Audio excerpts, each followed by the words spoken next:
নমস্কার, নিউজ ভ্যানগার্ডের বিশেষ টক শোতে আপনাদের স্বাগত জানাচ্ছি। খেলার মাঠ, মাঠ ময়দান, খেলার দুনিয়া, প্রতিটি নিয়ত বা প্রতিটি জায়গাতেই ছেলে মেয়েদের একটা সু অভ্যাস তৈরি করা। তার কারণ সুস্থ শরীর, সুস্থ মন এবং সুস্থ সমাজ গঠনের ক্ষেত্রে যেটা সবচেয়ে বেশি অপরিহার্য সেটা হলো খেলাধুলা বা শরীর চর্চা। এবং এই বিভিন্ন ইভেন্ট, যে সমস্ত ইভেন্টগুলো রাজ্যের আনাচে কানাচে অলি গলিতে এবং রাজ্য ক্রীড়া দপ্তর, ক্রীড়া পর্ষদ, ত্রিপুরা স্পোর্টস কাউন্সিল, তার মাধ্যমে কিন্তু হচ্ছে। নতুন নতুন মুখ উঠে আসছে, নতুন নতুন প্রতিভা, এবং তার মধ্য দিয়ে যারা প্রাক্তন বা যাদের আমাদের অজ্ঞ বা যারা আমাদের পুরাণ পুরুষ, পূর্বপুরুষ, যাদের ঐকান্তিক সহযোগিতার রাজ্যের খেলাধুলা বিশ্বের দরবারে, বিশ্বের মানচিত্রে নতুনভাবে নয়, বিগত কয়েক দশক ধরে ত্রিপুরাকে চিহ্নিত করেছে, তা নিয়ে মধ্যে অন্যতম হলো জিমন্যাস্টিক্স। এই ইভেন্ট বিগত কয়েক বছর ধরে কিন্তু আরো আলোকিত, আরো সমাদৃত বা আরো উচ্চ শিখরে পৌঁছে গেছে, এবং সেই পৌঁছে যাবার পেছনে যাদের হাত, যে সমস্ত কারিগর, যে সমস্ত গুরুরা রয়েছেন, তাদের মধ্যে আজ আমরা পেয়েছি দ্রোণাচার্য গুরু বিশ্বেশ্বর নন্দী। বিশ্বেশ্বর নন্দীর হাত ধরেই সোনার মেয়ে দীপা কর্মকার বা পদ্মশ্রী দীপা কর্মকার, যাকে আজ গোটা বিশ্ব চিহ্নিত বা গোটা বিশ্ব জেনে নিয়েছে। আমি প্রথমেই স্বাগত জানাবো দ্রোণাচার্য গুরু বিশ্বেশ্বর নন্দীকে। বিশ্বেশ্বর বাবু, স্বাগত জানাই আপনাকে নিউজ ভ্যানগার্ডের আজকের এই বিশেষ টক শোতে। নমস্কার। আজকের বিশেষ টক শোতে আমাদের আলোচনার বিষয় কোন জায়গায় রাজ্য জিমন্যাস্ট, এবং এই জিমন্যাস্টিক্সের প্রচার প্রসারের ক্ষেত্রে রাজ্য ক্রীড়া দপ্তর, শারী শিক্ষকরা, জিমন্যাস্ট কোচরা প্রতিনিয়ত পরিশ্রম করে চলছেন। এবং দীপা কর্মকার যখন সোনার মেয়েতে পরিণত হলো, উত্তর পূর্ব ভারত থেকে ভারত এবং ভারত থেকে গোটা বিশ্বের দরবারে কিন্তু এই ছোট্ট ত্রিপুরাকে কিন্তু চিনিয়ে দিয়েছে। সেই জায়গায় বর্তমানে আধুনিক থেকে অত্যাধুনিক কিন্তু জিমনাসিয়াম হল পেয়েছে রাজ্য সরকার বা রাজ্যের জিমনাস্টরা। সেই বিষয়ে বা সেই জায়গায় দাঁড়িয়ে রাজ্য জিমনাস্ট কতটুকু কোন পথে, জানতে চাইব। প্রথম প্রশ্ন আপনার কাছ থেকে। অ্যাকচুয়ালি জিমন্যাস্টিক এমন একটা গেম, ও অন্যান্য গেমের সাথে আমাদের কোনো রকম মিল নেই।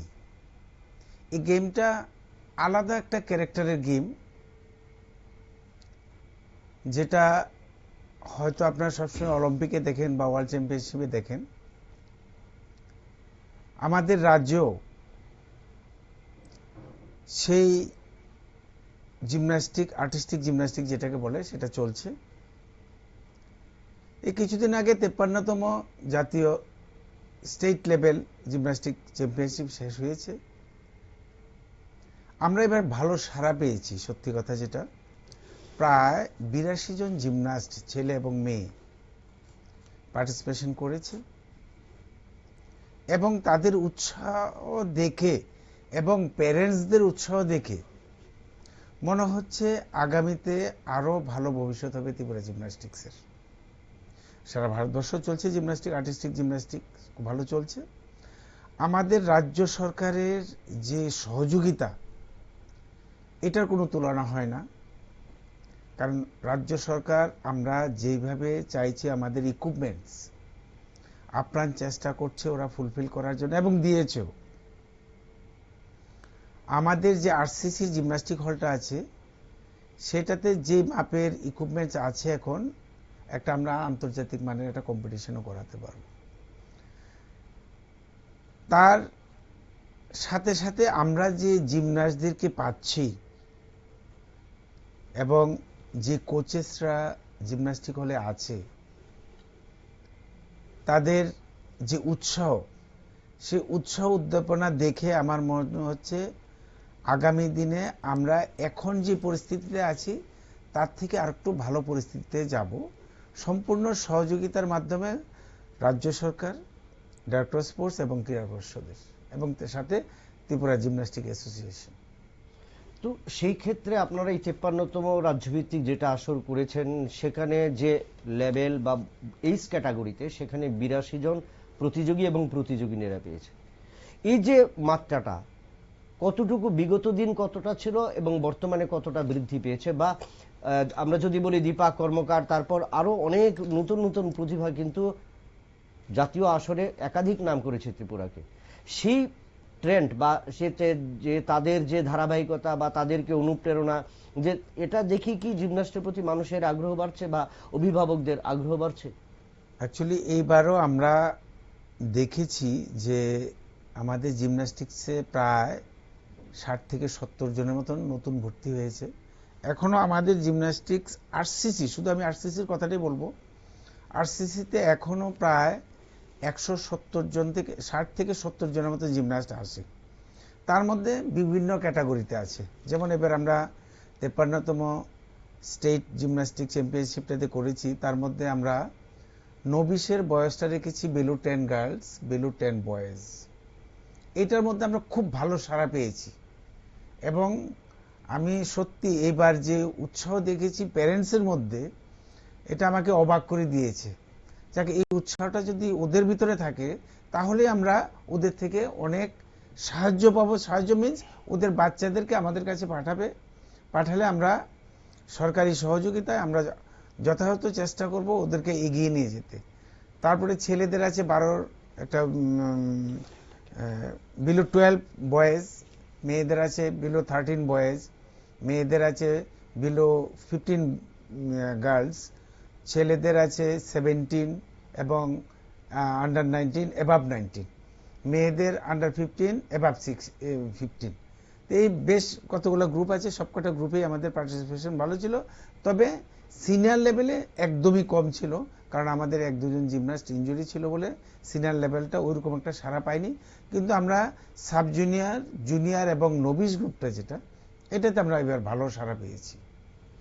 সেক্ষেত্রে যেহেতু জিমন্যাস্টিক্স অন্যান্য ইভেন্ট থেকে একদম ভিন্ন বা ভিন্ন ধরনের, সেই জায়গায় এই জিমন্যাস্টিক্সে যখন এন্ট্রি হয় বা সেক্ষেত্রে তাদের বয়স কিরকম থাকা প্রয়োজন বা কিরকম হওয়া প্রয়োজন, বা কিভাবে আপনারা বাছাই প্রক্রিয়াটা সেখানে সারেন, বা ছেলে মেয়েদের কিভাবে নেন যেখানে আমরা স্পটিং করেন?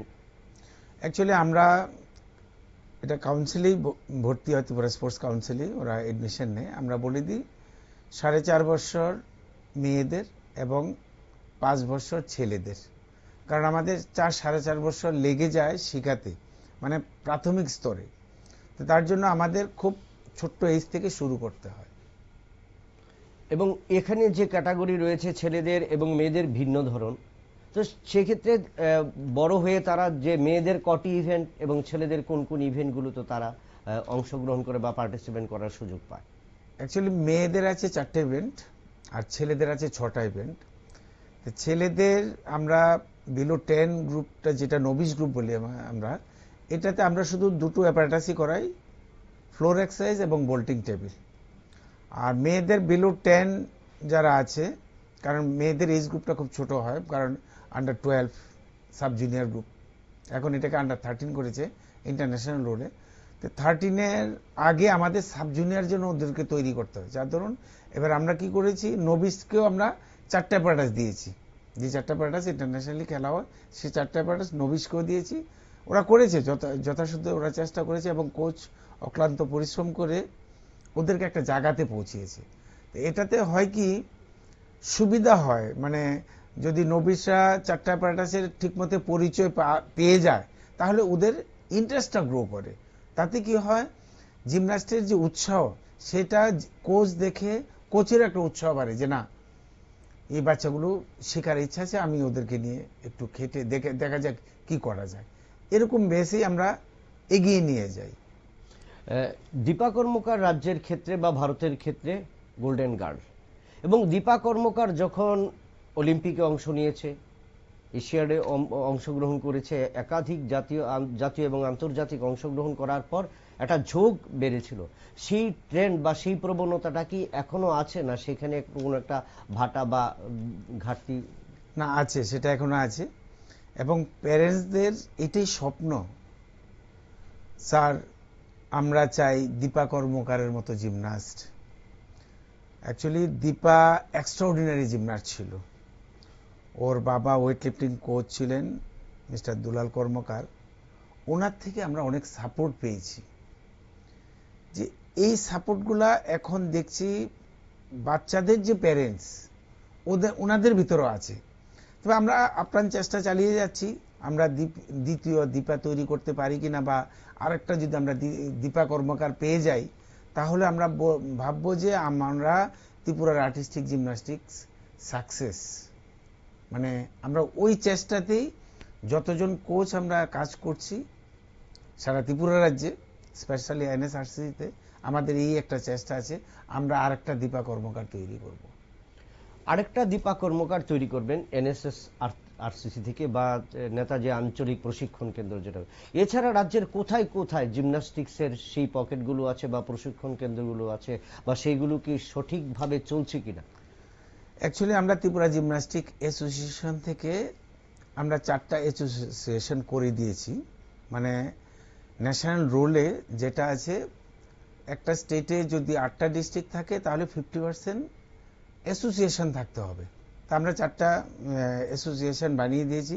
খোয়াই ডিস্ট্রিক্টে একটা আছে, সিপাহীজলাতে আছে, গুমতি ডিস্ট্রিক্টে আছে, আর আমাদের সদরে আছে। হ্যাঁ, খোয়াই ডিস্ট্রিক্টে এখনো কোনো কোচ পৌঁছায়নি, হয়তো আগামী দিনে গভর্নমেন্ট দেবেন উইথ ইকুইপমেন্টস, মানে যেটা প্রাথমিক স্তরে লাগে ওগুলো দেবেন। সিপাহীজলাতে একজন কোচ আছে, লেডি কোচ সোনুরানীতে, উনি ওই সেন্টারে আছেন, কিন্তু ওনার কাছে এখন প্রাথমিক স্তরে শেখানোর জন্য যে ইকুইপমেন্টসগুলো দরকার কিছুই নেই। হয়তো আগামী দিনে রাজ্য সরকার ওইদিকে লক্ষ্য দেবেন। গুমতি ডিস্ট্রিক্টে যে আছে বাবুল মিয়া নামে একজন কোচ, ও প্র্যাকটিস চালিয়ে যাচ্ছে। এবার আমাদের স্টেট মিটে গুমতি ডিস্ট্রিক্ট থেকে এসেছিল কয়েকটা বাচ্চা। আমি কোচের সাথে কথা বলেছিলাম যে কেন আরো বেশি জিমনাস্ট পার্টিসিপেশন করছে না। বলছে, স্যার আমাদের কাছে যে ইকুইপমেন্টসগুলো প্রাথমিক স্তরে থাকার দরকার সেটারও খামতি আছে, এবং আমরা যে জায়গাটা পেয়েছি প্র্যাকটিস করানোর জন্য, একটা জাস্ট বারান্দা, সেটাও সাফিসিয়েন্ট নয়। তা আমার মনে হয় আগামী দিনে রাজ্য সরকার সেগুলো নিয়ে চিন্তা ভাবনা করবেন। আমার এটাই রাজ্য সরকারের কাছে অনুরোধ থাকবে যে 4টা সেন্টার আছে, সদর একটা বা আমাদের যে ওয়েস্ট ডিস্ট্রিক্টটা একদম ঠিক আছে, এখানে পাশে আমাদের স্পোর্টস স্কুল আছে, কুমলুঙ্গো আছে, এখানেও চলছে প্র্যাকটিস। আমি অনুরোধ রাখবো রাজ্য সরকার এবং ক্রীড়া পর্ষদ বা ডাইরেক্টর স্পোর্টসের কাছে, আমাদের যে আরো 3টা ডিস্ট্রিক্ট আছে ওই ডিস্ট্রিক্টগুলোর দিকে লক্ষ্য দেওয়ার জন্য, কোচ দেওয়ার জন্য এবং ইকুইপমেন্টস দেওয়ার জন্য। উত্তর জেলাগুলিতে আমি যদি বলি, যদি ধরি কৈলাসহর, ধর্মনগর বা আমবাসা বা গন্ডাছড়া, ওই সমস্ত পাহাড়ি জনপদ এলাকাগুলো থেকে কি কোনো জিমন্যাস্টিক্সের কোচ বা সেখান থেকে কি কোনো প্রতিভা বাছাই এরকম কি উঠে এসছে কি ইদানিংকালে? না, ওইরকম কিছুই নেই।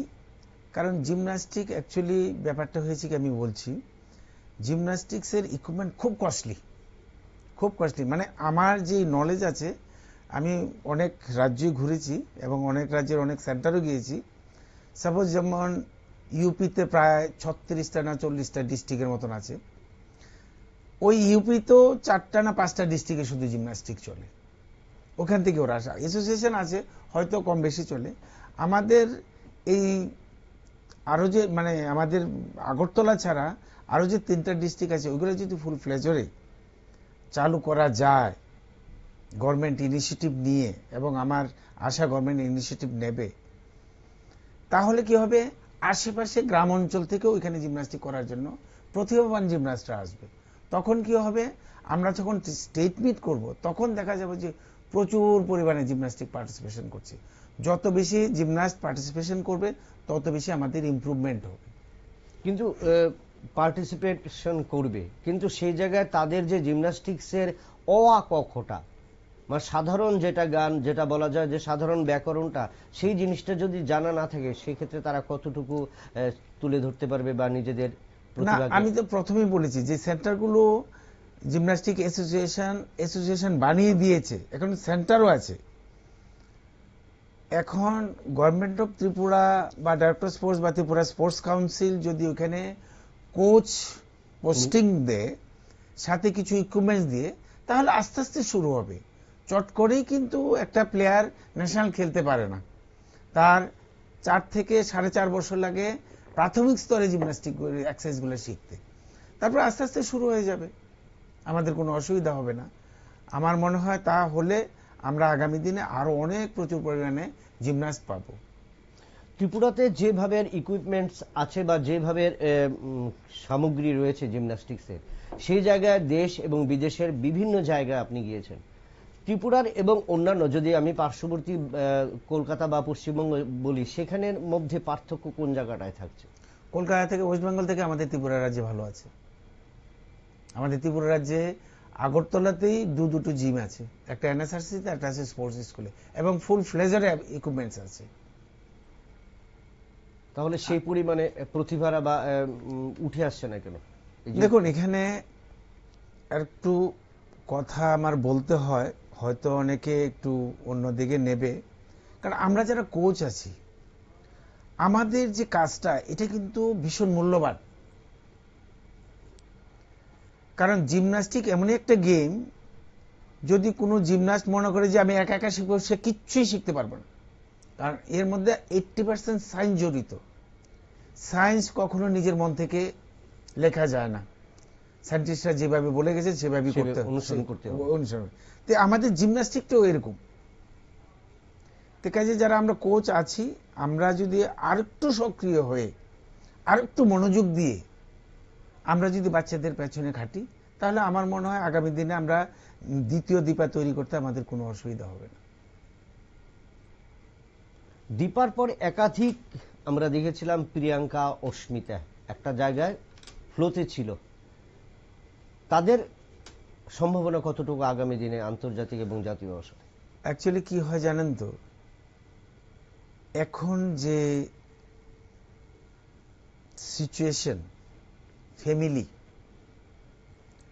প্রত্যেক বাড়িতেই দেখা যায় যে একটা বাচ্চা, খুব কচিত পাওয়া যায় দুটো বা তিনটে। সবাই ভাবে যে কিছুদিন খেলাধুলার পরে আচ্ছা ঠিক আছে, আমি ডাক্তার বা ইঞ্জিনিয়ার বানাবো বা পাইলট বানাবো। ওই ধরনের মেন্টালিটি থাকে ম্যাক্সিমাম প্যারেন্টসের। যার দরুন আমাদের খুব প্রতিভাবান দুজন জিমনাস্ট হারিয়ে গেছে, প্রিয়াঙ্কা দাশগুপ্ত এবং অস্মিতা পাল। ওরা আছে, এখনো পড়াশোনাতে আছে, ওরা স্টাডি করছে। আমাদের প্রশান্ত দেবনাথ খুব ভালো মাপের জিমনাস্ট ছিল, ও আছে এখন ত্রিপুরা স্পোর্টস কাউন্সিলের আন্ডারে কোচিং করছে। এইভাবে হয় কি, জুনিয়র থেকে যখন সিনিয়রে যায়, ম্যাক্সিমাম জিমনাস্ট, শুধু এটা আমাদের রাজ্যের নয়, বহির্রাজ্য সেম সিস্টেম। কারণ এত বেশি কমপ্লিকেটেড হয়ে যায়। আমাদের গেমটা হয়েছে কি ইনজুরি বেস গেম, মানে এটাতে ব্যথা থাকবে, অ্যাক্সিডেন্ট থাকবেই, মানে খুব রিস্কি হয়ে যায় যখন নাকি আপার গ্রুপে যায়। যখন একটা ভালো জিমনাস্ট করতে গিয়ে একটু ব্যথা পেয়ে যায়, তখন সে ভয় পেয়ে যায়। ভয় পেয়ে হয় কি, ওর প্যারেন্টসও ভাবে যে না, অনেকদিন হয়েছে জিমন্যাস্টিক করেছো, আর হাত পা ভাঙবে না, চলো এবার পড়াশোনা করবে, এই হয়ে যায়। সেটা দীপার ক্ষেত্রে ছিল না। দীপারে কিন্তু দুবার সার্জারি হয়েছে এসিএল হাঁটুতে, কিন্তু দীপার মা বাবা কখনো আমাকে জিজ্ঞাসা করেনি যে বিশু বা বিশ্বেশ্বর ও পারবে তো, কারণ সেটা ডিসিশন নিতাম শুধু আমি। আমার ডিসিশনের উপর দীপা চলতো। দীপাকে যেভাবে করিয়েছি, যেভাবে বুঝিয়েছি, সেভাবে সে করেছে, যার ধরুন আজকে দীপা কর্মকার হয়েছে। আমাদের মধ্যে আরসিতে আছে এক দুজন, আমি করাচ্ছি ওদেরকে। শ্রীপর্ণা আছে, আরাধ্যা নামে একটা মেয়েও আছে, দীপার কাছে আছে শ্রেয়াংশী, যে মেয়েটা জার্মান চান্স পেয়েছে, হয়তো আপনারা জানেন। আছে আমাদের মধ্যে শ্রীপর্ণা গত বছর জুনিয়র এশিয়ান চ্যাম্পিয়নশিপে সাউথ কোরিয়ার সেজনে গিয়েছিল, সাউথ কোরিয়াতে গিয়েছিল, এখানে পার্টিসিপেশন করে আসছে। দেখা যাক মেয়েটা এখনো আছে, আগামীতে কি হয়। মেয়েরা উঠে আসছে, ছেলেরা সেইভাবে উঠে আসছে না কেন? বা ছেলেরা কি ইন্টারেস্টেড হচ্ছে না জিমন্যাস্টের প্রতি? না তারা ক্রিকেট প্রেমী, আইপিএল এর দিকে ঝুঁকছে বা ফুটবলের প্রতি তারা ঝুঁকছে? না, আছে জিমন্যাস্ট আছে, আমি ছেলেরাও আছে, সেটা বলবো না যে নেই, আছে। হ্যাঁ, আমরা বেশ কিছুদিন পরে ছেলেদের পার্থিব এবার বোল্টিং টেবিলে ব্রোঞ্জ পদক এনেছি স্কুল গেমস থেকে। এটা শুরু হয়েছে। গৌতম বণিক অক্লান্ত পরিশ্রম করছে, তার নিচে গৌতমের স্টুডেন্ট এনএসআরসিতে প্র্যাকটিস করে। আমার মনে হয় গৌতমের কাছে আরো বেশ কয়েকটা ছেলে আছে, ওরা উঠে আসছে। ও জাস্ট সাব জুনিয়র থেকে, সাব জুনিয়র লেভেল আছে, এবার বোধহয় জুনিয়রে খেলবে সে। জুনিয়রটা একটু টাফ লেভেল ব্যাপারটা, প্র্যাকটিস করছে, আমি দেখেছি, আজকেও দেখেছি অক্লান্ত পরিশ্রম করছে গৌতম বণিক। আমার মনে হয় আগামী দিনে ওর ফিউচারটা একটু ব্রাইট হবে। বিশেষবাবু একটা জিনিস জানতে চাইবো, যেগুলো রয়েছে সেভেন সিস্টার বা অষ্টলক্ষ্মী যাকে বলা হয়, সেই জায়গায় দাঁড়িয়ে বা কিরকম পজিশনে আছে? আমি সর্বভারতীয় ক্ষেত্রে নয়, আমি উত্তর পূর্ব ভারতকে নিয়ে যদি বলি। উত্তর পূর্ব ভারতের মধ্যে আমি মনে করি জিমন্যাস্টিকে ত্রিপুরা এখনো বেস্ট। আগেও বেস্ট ছিল, এখনো বেস্ট। আগামীতে হয়তো আরো বেশ কয়েক বছর চলবে, কারণ বলা যায় না, কারণ আমরা তো সবসময় থাকবো না। নিউ জেনারেশন যখন আসবে হয়তো ওরা আমাদের থেকে আরো ভালো কাজ করবে, এটা আমার আশা। এবং এটা নিয়েই আমরা অনেক সময় ভাবি যে আমরা চালিয়ে যাচ্ছি, একটা মোটামুটি রেজাল্ট আসছে। আগামী প্রজন্মের ওরা যে আসবে নতুন কোচরা, ওরা, আমি আশা করি এবং আমি আশাবাদী যে ওরা আরো ভালো কাজ করে, আমরা যদিও দ্বিতীয় দীপা তৈরি না করতে পারি, ওরা তৈরি করবেই। আপনার অগাধ বিশ্বাস রয়েছে।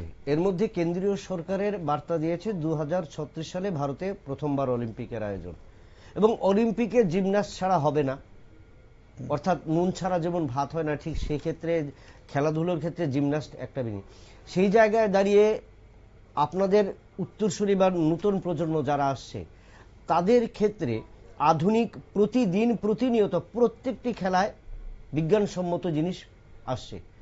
সেই জায়গায় আপনাদের বর্তমানে যারা করছে, কোচ বা প্রশিক্ষকরা নিযুক্ত রয়েছেন, তারা কতটুকু বিজ্ঞানসম্মতভাবে তারা নিজেদেরকে তৈরি করছে, বা কতটুকু আপনারা ট্রেনিং, জাতীয় মানের ট্রেনিং বা বিভিন্ন, যেমন ফুটবলে দেখি, ক্রিকেটে দেখি, বিভিন্ন ইভেন্টের ওইগুলোতে দেখা যায় যে তাদেরকে জাতীয় স্তরের কোনো ওয়ার্কশপে নিয়ে যাওয়া হচ্ছে, সেখান থেকে তারা আয়ত্ত করে আসছে, তারপর তারা সেটা প্রতিফলন ঘটাচ্ছে। এরকম কোনো সুযোগ কি রয়েছে কি রাজ্যের জিমন্যাস্ট কোচদের? অ্যাকচুয়ালি এখন যেটা বলেছেন একদম খুব দুর্দান্ত কথা বলেছেন, এটা আমাদের দরকার। আর তাছাড়া ইউটিউবে বা গুগলে গেলে সার্চ করলে এগুলো সবকিছু পাওয়া যায়। কোচেসদের স্টাডি করতে হবে, খুব খুব আপডেট নলেজ থাকতে হবে, তাহলেই সে ইমপ্রুভমেন্ট করাতে পারবে। আদারওয়াইজ খুব কষ্ট হয়ে যাবে আর্টিস্টিক জিমন্যাস্টিক্সে। আমি শুধু জিমন্যাস্টিক্সের কথা বলছি।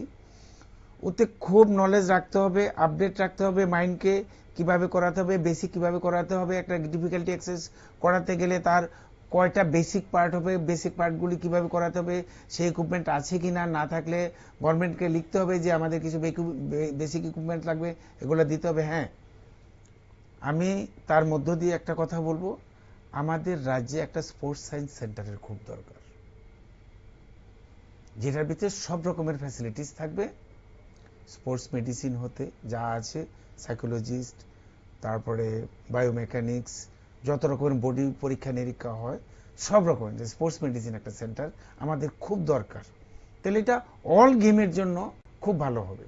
কারণ আমরা অনেক সময় কোচ বুঝতে পারি না, আমরা সবসময় একটা এক্সারসাইজ করানোর চেষ্টা করি পার্ট বেসিক করিয়ে, কিন্তু স্পোর্টস সায়েন্সটা হলে কি হবে, ও বডিটা পরীক্ষা করে বলে দেবে যে ওর লোয়ার পার্টের স্ট্রেংথের দরকার বা আপার আর্মের স্ট্রেংথের দরকার, এরকম কিছু পয়েন্ট আউট করে দেবে।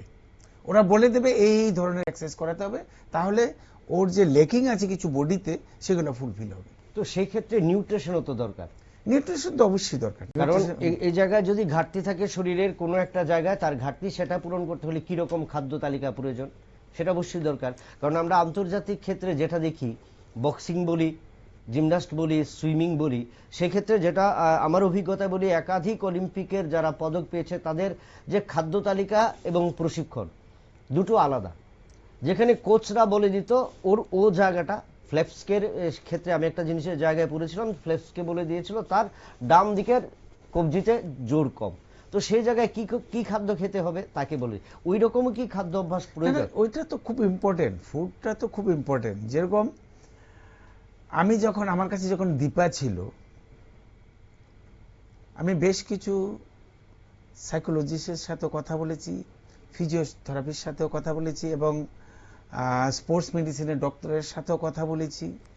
ওরা পরীক্ষা নিরীক্ষা করে বলে দিয়েছে ওকে বলবে সুইটের দিকে যাতে তাকায়ও না, মানে দেখতে পারবে না ও সুইট, খাওয়া তো দূরের কথা। কিন্তু ওকে যেভাবে বলেছে সে সেভাবে করতো। এই একটা গুণ ছিল দীপার মধ্যে। দীপা যতদিন আমার কাছে প্র্যাকটিস করেছে কখনো আমার সাথে মিথ্যা কথা বলেনি। যদিও কোনো সময় ভুলে বা শখে বা কারোর প্রেসারে বাড়িতে একটা লাড্ডু বা একটা রসগোল্লা খেত, ও কিন্তু আমাকে সাথে সাথে বলতো, স্যার এই ব্যাপার ছিল, আমি একটা রসগোল্লা খেয়ে ফেলেছি। আমি বলি, তুই খাওয়ার আগে কেন বললি না? কথা হলো তো আপনি খেতে দেবেন না। স্যার আর খাবো না, প্রমিস করেছি। তো এই ধরনের ফুডিং এর যে চ্যাপ্টারটা, এটা খুব একটা আন্তর্জাতিক মানের অ্যাথলিটের খুব প্রয়োজন, খুব প্রয়োজন, এবং তার মেনে চলতে হবে। মেনে না চললে কি হবে, বাই চান্স লুজ মোশন হলো, তো লুজ মোশন হলে একদম প্রায় 1.5-2 মাস ও পিছিয়ে চলে যাবে। যতটা অ্যাডভান্স ছিল ফিটনেসের দিক দিয়ে, আনফিট হয়ে যাবে, মানে 1.5 থেকে 2 মাস পেছনে চলে যাবে। সেক্ষেত্রে ওয়েটটা কি মানে একদম ব্যালেন্সে রাখা প্রয়োজন? আমাদের জিমন্যাস্টিক্সে একদম ব্যালেন্সে রাখতে হয়, একদম ব্যালেন্স, খাদ্য প্রণালী থেকে সব থেকে মানে বডি ওয়েটটা এরকম একটা জিনিস, বডি ওয়েটটা যদি চট করে বেড়ে যায় তাহলে ওর স্ট্যান্ড কমে যাবে, স্পিড কমে যাবে, ফ্লেক্সিবিলিটি কমে যাবে। তেমনি যদি আবার কমে যায় তাহলে সবচেয়ে আগে স্ট্রেংথটা কমে যাবে, এনার্জি কমে যাবে। মানে 1-1.5 কেজির মধ্যে ডিফারেন্সের মধ্যে থাকতে হবে ওকে, যেটা আমি দীপাকে খুব করিয়েছিলাম, এবং দীপা সেটা মেনটেনও করতো। খাটতে হয়েছে আমার খুব, ওর পিছিয়ে পিছিয়ে থাকতে হয়েছে আমার খুব। তো এগুলা এখনকার দিনের জিমন্যাস্টের আমি মধ্যে মধ্যে চিন্তা করি, সেটা কি পারবো, বা অন্য কোচরা পারবে, বা এখন যে জিমন্যাস্টরা আছে ওরা কি ঠিক এটা মেনটেন করতে পারবে? আমার ভিতরে কিন্তু একটা কোশ্চেন জাগে মধ্যে মধ্যে। তো আপনারা যে নির্দেশিকা বা গাইডলাইন দিয়ে দেন সেই অনুযায়ী প্রত্যেক দিন বাচ্চারা যখন অনুশীলনে আসে সেই জায়গায় কি তাদের ওয়েট এবং সবগুলো কিছু আপনারা মেনে কি তাদেরকে অনুশীলনে নামান, বা অভিভাবক থেকে আজকে কি করেছে, কোনো খাওয়া অতিরিক্ত খাওয়া হয়েছে কিনা, বা মাংস বা ডিম জাতীয় খাদ্য বেশি খেয়েছে কিনা, ওইসব দিকে কি আপনারা কতটুকু ওয়াকিবহাল? অ্যাকচুয়ালি দীপার ফ্যামিলি মানে ওই সাইড দিয়ে একদম ঠিকঠাক ছিল। এখন যারা আছে আমাদের কাছে, শ্রেয়াংশীও ঠিক আছে, যে জার্মান চান্স পেয়েছে জুনিয়রে, সাব জুনিয়রে। সিপর্ণার পরিবার ওরকম একটা স্টেবল না, স্টেবল মিন্স ফিনান্সিয়াল। হ্যাঁ, রাজ্য সরকার ওকে দিয়েছে, কিন্তু বুঝেন তো যেটা হয় মিডল ক্লাস বা লোয়ার মিডল ক্লাস ফ্যামিলিতে, যে টাকাটা পেলে হয়তো ফিক্স করে দেয়, হয়তো ওরা খরচা করতে চায় না, ওর যেটা দরকার প্রত্যেক দিনে সেদিকে একটু লক্ষ্যটা কম হয়ে যায়, না টাকাটা খরচ করবো না, যেটা বাস্তব সেটা বলছি আমি। তবে আমি প্রেসার করি যে মিনিমাম 2টো ডিম খাবেই তুমি, সপ্তাহে 4 দিনের মতন মাংস খাবে। আমি বলে দিই, ওর প্যারেন্টসের সাথেও বলে দিই, কারণ আমার তো গিয়ে চেক আপ করাটা সম্ভব না। এখন মধ্যে মধ্যে আমি যখন একটু প্র্যাকটিস করাই সিপর্ণাকে, তখন ওর মধ্যে মধ্যে যখন লেথার্জি ভাব আসে, তখন ওকে আমি ফ্রিলি জিজ্ঞাসা করি যে তুমি আজকে লাঞ্চে কি খেয়েছো? বলছে, স্যার অনেক সময় আমার খেতে ভালো লাগে না, আমি একটু ডাল ভাত খাই। আমি না, ডাল ভাত খেয়ে তো তুমি এই 3-3.5 ঘন্টা আমার কাছে প্র্যাকটিস করতে পারবে না তো তুমি। দেখো আমার মাইন্ডসেট অন্যরকম, আমি একটা মাইন্ডসেট বানিয়ে আসি যে তোমাকে আজকে এই রুটিনগুলো করাবো, তার সাথে তোমার পেটে তো ফুডটা ঠিক থাকতে হবে। আর নাহলে কি হবে, একটা অ্যাপারেটাস বা 2টো অ্যাপারেটাসের পরে তোমার ভিতরে একটা লেথার্জি ভাব আসবে। হয়তো তুমি ভয়ে বলবে না আমি প্রেসার দেবো, প্রেসার দিতে গিয়ে তুমি যখন করবে তুমি অ্যাক্সিডেন্ট হয়ে যাবে, ব্যথা পেয়ে যাবে। মানে আমি চাই একটা রিলেটেড, সবকিছুর সাথে রিলেটেড। তখন আমরা বুঝতে পারি যে না, ও তো আর টানতে পারছে না, ব্যাপারটাকে একটু জিজ্ঞাসা করি, তখন ওই সত্য কথাগুলো আমাদের সামনে আসে।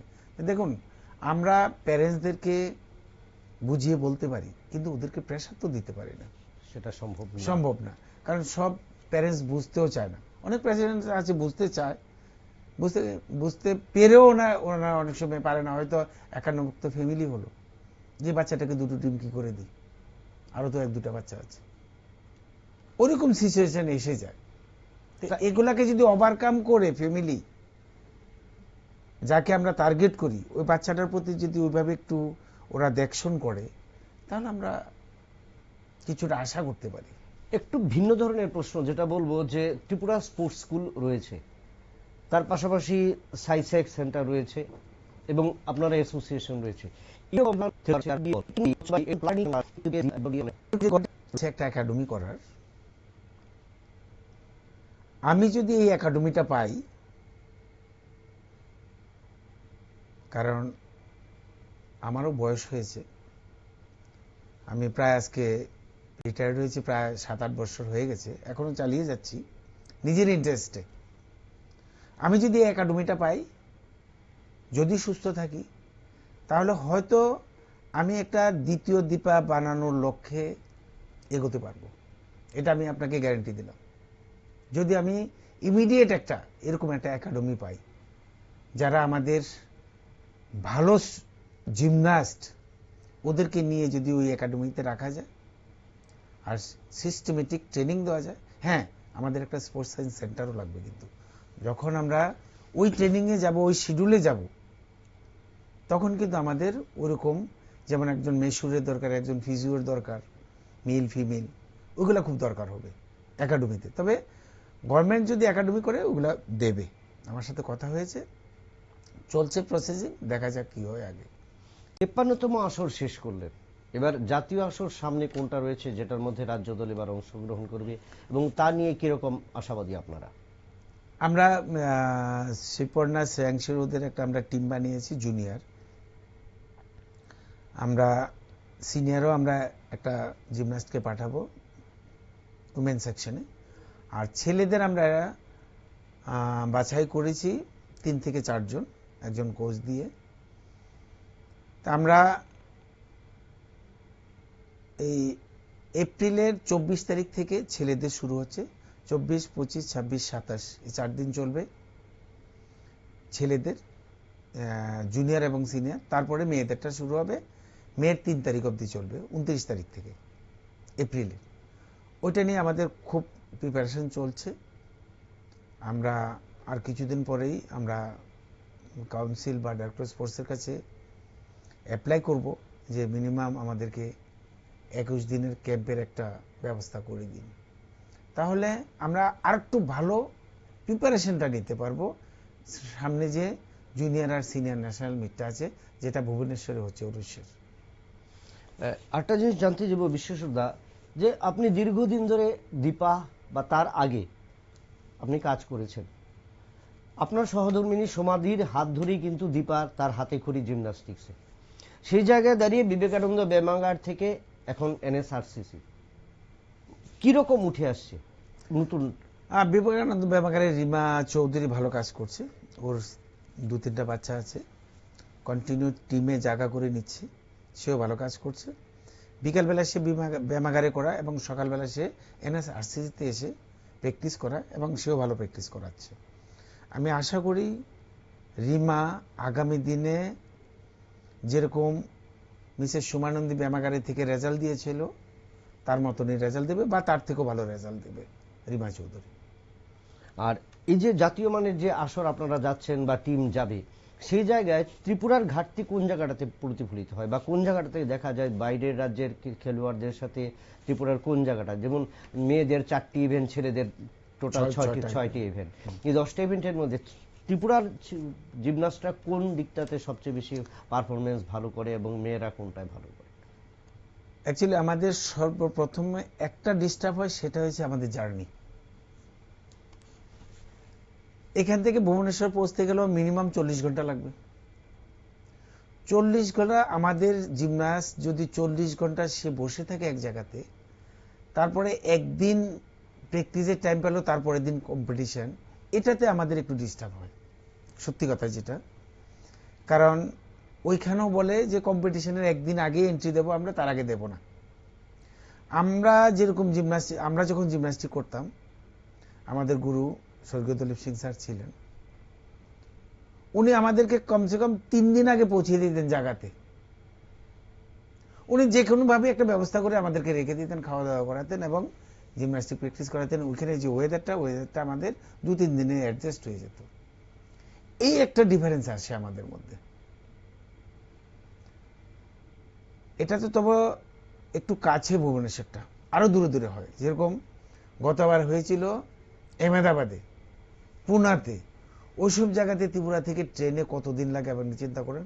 তারপরে কন্টিনিউ 3, 3.5 বা 4 দিনে পৌঁছলো, তারপরের দিন কম্পিটিশন হয়ে যায়। কি জানেন তো, আমাদের বডিটা মানে বাচ্চাদের বডিটা একটু জাম হয়ে যায়।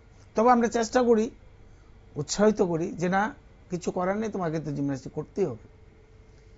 এই একটা আমাদের খুব অসুবিধার সম্মুখীন হতে হয় আমাদের।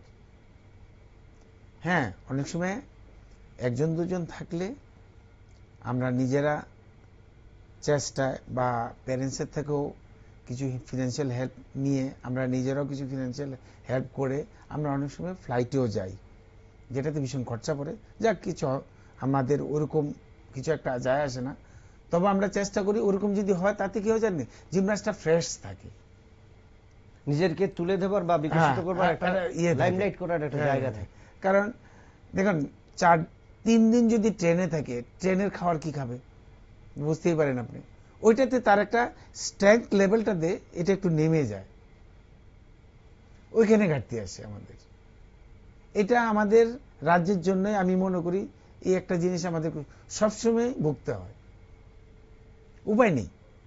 কারণ রাজ্য সরকার আমাদেরকে যতটা ওদের সাধ্যমতে আছে, কাউন্সিল আমাদেরকে দিচ্ছে, আমরা তার মধ্যেই চেষ্টা করছি টিমটাকে ভালোভাবে পৌঁছানোর, ওখানে পারফরমেন্স করার, বা রেজাল্ট যা আসে এটা তো আপনারা জানেনই। বহিরাজ্যে দেখা যায় বিভিন্ন জাতীয় আসরের আগে বিভিন্ন স্পন্সরাররা বিভিন্ন সংস্থাগুলোকে হেল্প করে। রাজ্য থেকে এরকম কোনো স্পন্সরার কি আপনারা পাচ্ছেন, বা খেলোয়াড়দের এগিয়ে নিয়ে যাবার বা খেলোয়াড়দের সাথে? আমাদের রাজ্য সরকারই আছে, আমাদেরকে সবকিছু দেয়, মানে ওদের সাধ্যমতে আমাদেরকে দেয়।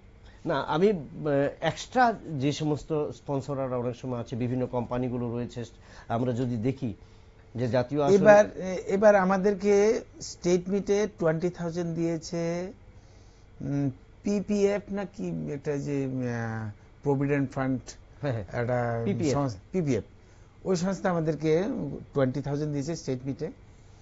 এবং দীপা কর্মকারের বাবাও আমাদেরকে সাহায্য করেছে। আরেকজন শ্যামলিকা রয় আমারকার সময়কার জিমন্যাস্ট, ও সাহায্য করেছে। আসে, অনেকে আসে যে ঠিক আছে আমরা দেব, আমাদের একটা ফেস্টুন লাগবে, আমরা ঠিক আছে, নো প্রবলেম, আসে অনেকে এরকম। এবার জাতীয় আসরের শেষ প্রশ্নের দিকে, আমরা প্রায় আলোচনার প্রায় অন্তিম দিকে। যে জাতীয় আসর, সেটা নিয়ে কত সংখ্যার বা কত সদস্যের দল যাবে এবং সেটা নিয়ে কতটুকু আশাবাদী আপনারা? আমরা তো অ্যাকচুয়ালি সাব জুনিয়রটা তো পুরো টিমে পাঠিয়েছিলাম। শ্রেয়াংশী রয় আপনি জানেন মতো 4টা মেডেল এনেছিল জাতীয় আসর থেকে। পার্থিব বোল্টিং টেবিলে 4th হয়েছিল। 4th তো অনেকটা মেডেলের মতনই। স্কুল ন্যাশনাল থেকে ওরা সিপর্ণা, শ্রেয়াংশী, পার্থিব ওরা মেডেল এনেছে। এবার আমরা স্ট্যান্ডার্ড দেখে ছেলেদেরকে একটু খুব টাইট করে সিলেকশন দিয়েছি, মানে যাতে ওখানে গিয়ে কিছু করতে পারে ওই ধরনের ছেলেদেরকে আমরা ফলাফল বা রেজাল্ট যেন নিশ্চিত হয়, সেই দিকে চিন্তা ভাবনা করি আমরা। কমিটি মানে অ্যাসোসিয়েশনের যে সিলেকশন কমিটি চান্স দিয়েছে, এবং আমরা মেয়েদের টিমটা ফুল রেখেছি, আমরা 6 জনকেই চান্স দিয়েছি। বর্তমান সময়ে রাজ্যের যে ক্রীড়া পরিকাঠামোর যতটুকু ডেভেলপড হয়েছে, সেই জায়গায় জিমন্যাস্ট আগের জায়গায় না আগে থেকে একটু ডেভেলপ করেছে? আগের থেকে ডেভেলপ করেছে। কারণ একটা জিনিস কি আমরা দেখেছি, ডেভেলপড ওই ক্ষেত্রে করেছে, ডিগ্রি অফ ডিফিকাল্টি বেড়ে গেছে। আমরা যে ধরনের জিমন্যাস্টিক করতাম তার থেকে এখন ডিফিকাল্টি অনেকটা বেড়ে গেছে। ওই দিক দিয়ে বলবো আমাদের রাজ্যের জিমন্যাস্টরা অনেক অ্যাডভান্স এক্সারসাইজের দিক দিয়ে, ডিফিকাল্টি এক্সারসাইজের দিক দিয়ে। হ্যাঁ, একটা টাইমে আমরা যখন নাকি খেলেছিলাম তখন আমরা বেস্ট মেডেল আনতাম, স্কুল ন্যাশনাল বা এমনি জুনিয়র ন্যাশনাল থেকে, সিনিয়র ন্যাশনাল থেকে বেস্ট মেডেল আনতাম। কেন এখন কি হয়েছে, ব্যাপারটা ওই পরিমাণে মেডেল আসছে না, কিন্তু একটা যে ট্রেডিশন আছে জিমন্যাস্টিক্সে, সেটা কিন্তু আমরা ধরে রাখতে পেরেছি। মানে লড়াইটা সমসাময়িক থাকছে। হ্যাঁ, লড়াইটা সমসাময়িক থাকছে। এবং আগামী দিনে যদি ওই সেন্টারগুলোর কথা যেটা বলেছি আমরা, ওইগুলো যদি চালু হয়, তাহলে আমরা পুরোনো দিনে যে রেজাল্ট ছিল তার থেকে আরো ভালো রেজাল্টের দিকে এগিয়ে যাব। ভারতের মধ্যে কোন রাজ্য সবচেয়ে বেশি জিমন্যাস্টে অনেকটা এখন এগিয়ে শীর্ষস্থানে যদি ধরা হয় সেক্ষেত্রে, বা ত্রিপুরার স্থান সেই জায়গায়? রেলওয়ে ডিপার্টমেন্ট আছে, সার্ভিসেস আছে, মহারাষ্ট্র আছে, ত্রিপুরা আছে, ওয়েস্ট বেঙ্গল আছে, সাউথের কর্ণাটক, তামিলনাড়ু, ওরা এগোচ্ছে। কিন্তু আমি প্রথম যে কয়েকটা নাম বললাম, আমরা মোটামুটি ভালো অ্যাডভান্সেই আছি। ছেলেদের দিক দিয়ে সার্ভিসেস এবং রেলওয়ে, সিনিয়র লেভেলেও মেয়েরাও সার্ভিসেস তো মেয়েরা নেই, রেলওয়ে টিম। রেলওয়ে হয় কি, যেমন প্রতিষ্ঠা আমাদের ত্রিপুরাতে ছিল, বেঙ্গল থেকে এসেছিল, 5 বছর আমার কাছে জিমন্যাস্টিক করেছে, সে রেলওয়ে সার্ভিসে ঢুকে গেছে, এখন রেলওয়ে টিমে। তো ক্রিমগুলা রেলওয়ের কাছে আছে, ছেলেদের ক্রিমগুলো আছে, রেলওয়েতেও আছে, সার্ভিসেসেও আছে। তাই ওই ক্রিমগুলোকে তারা অনুসরণ করছে এবং একে একে তাদেরকে অনুসরণ করে নতুন নতুন নতুন প্রজন্মরা এগিয়ে যাচ্ছে। তো আপনারা এবং আপনি এবং দ্রোণাচার্য গুরু হিসেবে এবং দীপা কর্মকার পদ্মশ্রী দুজন রয়েছেন, দুজনের শেষ লক্ষ্য কি হবে এবার এই রাজ্য থেকে? বাস আমি দীপাকে বলেছি, দেখো কোচের লক্ষ্য থাকে কোচ যে ধরনের জিমনাস্ট ছিল তার থেকে ভালো জিমনাস্ট তৈরি করা। আমি 2080 মস্কো অলিম্পিকের জন্য খুব চেষ্টা করেছি, কিন্তু উত্তীর্ণ হতে পারিনি। আমার ভিতরে একটা জেদ ছিল যে আমি অলিম্পিক পোডিয়ামে একবার পৌঁছবো, সেই লক্ষ্যটা আমি তোমাকে নিয়ে পূরণ করেছি, তুমি 4th হয়েছো। এখন তোমার লক্ষ্য থাকবে অলিম্পিকে পৌঁছে মেডেল তালিকাতে ঢোকা। স্যার আমি আপ্রাণ চেষ্টা করব বলেছে, আপনার যদি আশীর্বাদ থাকে আমি বলছি আমার থেকে আশীর্বাদ, তোমার মনোযোগ দিয়ে প্র্যাকটিসটা হবে সবচেয়ে বড় আশীর্বাদ। মন লাগিয়ে প্র্যাকটিস করাবে, জিমনাস্ট তৈরি করার চেষ্টা করবে। আমি যেভাবে স্যাক্রিফাইস করেছি সেই স্যাক্রিফাইস মনোভাব নিয়ে কোচিং করো, অবশ্যই রেজাল্ট পাবে। আমাদের কাছে একটা খবর আছে যে ন্যাশনাল গেমস যদি হয় উত্তর পূর্ব ভারতে, যেটা সেখানে ক্ষেত্রে ত্রিপুরা কি কোনো জিমন্যাস্টিক্সের অংশগ্রহণের সুযোগ রয়েছে, যে আসরটা ত্রিপুরাতে হবার এরকম কোনো? না, আসরটা তো হবে। আসরটা অ্যাকচুয়ালি বোধহয় মেঘালয় করাচ্ছে ন্যাশনাল গেমসটা, জিমন্যাস্টিক্সটা বোধহয় ত্রিপুরাকে দিয়েছে। এটা বোধহয় কেন্দ্রেরই অর্ডার বা ইন্ডিয়ান অলিম্পিকের অ্যাসোসিয়েশনেরই হয়তো নির্দেশ, আমরা জিমন্যাস্টিক পেয়েছি। এখন কথা হয়েছে এবার যে সিনিয়র ন্যাশনালটা হচ্ছে, এটা থেকে উত্তীর্ণ হবে ন্যাশনাল গেমসের জন্য। যেরকম অলিম্পিক গেমসে সরাসরি যাওয়া যায় না, সেম রোলেই চলে আমাদের ন্যাশনাল গেমসটা। যদি এই ন্যাশনাল গেমসটা আমাদের এই সিনিয়র ন্যাশনালের পরে হয়, ওইখান থেকে যদি কোয়ালিফাই করে গেমসের জন্য তাহলে তো ঠিক আছে। আর না হলে আগামী সিনিয়র ন্যাশনালের পরে যদি গেমসটা হয়, তাহলে ওই ন্যাশনাল চ্যাম্পিয়নশিপ থেকে মানে সিলেক্ট হবে যারা কারা ন্যাশনাল গেমস খেলবে। এবং যেই স্টেটে হয় ওরা দুটো কোটা পায়। যেহেতু এটা আমাদের স্টেটের না, আমরা কিন্তু কোনো কোটা পাবো না পার্টিসিপেশন করার জন্য। আমাদের ন্যাশনাল চ্যাম্পিয়নশিপ থেকে উত্তীর্ণ হয়ে ন্যাশনাল গেমসের জন্য মানে সিলেক্ট হয়ে আসতে হবে। অনেক কিছু জানলাম। রাজ্যর জিমন্যাস্ট কোথায় দাঁড়িয়ে, যে প্রসঙ্গ নিয়ে আলোচনা, কোন পথে রাজ্য জিমন্যাস্ট তার বিকাশ বা বিকশিত হওয়ার ক্ষেত্রে কি কি পথে রয়েছে বা কোন কোন জিনিসগুলো রয়েছে, সেটা কিন্তু জানলাম। আমাদের আজকের এই আলোচনার যিনি ছিলেন দ্রোণাচার্য গুরু বিশ্বেশ্বর নন্দী, আপনাকে আবারও অনেক ধন্যবাদ নিউজ ভ্যানগার্ডের তরফ থেকে। এবং যারা দেখেছেন বা দেখছেন এবং দ্রোণাচার্য গুরুর থেকে যে ইনস্ট্রাকশন আপনারা পেয়েছেন, সেই সমস্ত অভিভাবক বা অভিভাবিকাদের আমরা বিনম্রভাবে অনুরোধ করব যে এই আলোচনার মধ্য দিয়ে গুরু যেভাবে তিনি ইনস্ট্রাকশন দিচ্ছেন বা দেবার চেষ্টা করছেন, যে আগামী দিনে আপনার বা ছেলে বা মেয়ে দীপাকে অনুসরণ করে ত্রিপুরার নাম আলোকিত করুক, রোশন করুক। দীপা যেভাবে পুরস্কৃত হয়েছে গোটা বিশ্বের কাছে এবং দ্রোণাচার্য গুরুর হাত দিয়ে, এবং আপনার সন্তানও আগামী দিনে এই ত্রিপুরার নাম আলোকিত করবে, রোশন করবে। এবং অষ্টলক্ষ্মীর যে সর্বকনিষ্ঠ লক্ষ্মী এই ত্রিপুরা, গোটা বিশ্বের দরবারে কিন্তু জিমন্যাস্টে আরও একটা স্বর্ণাক্ষরে লিখিত হবে, সেটাই প্রত্যাশা। আজ এই পর্যন্তই, নমস্কার।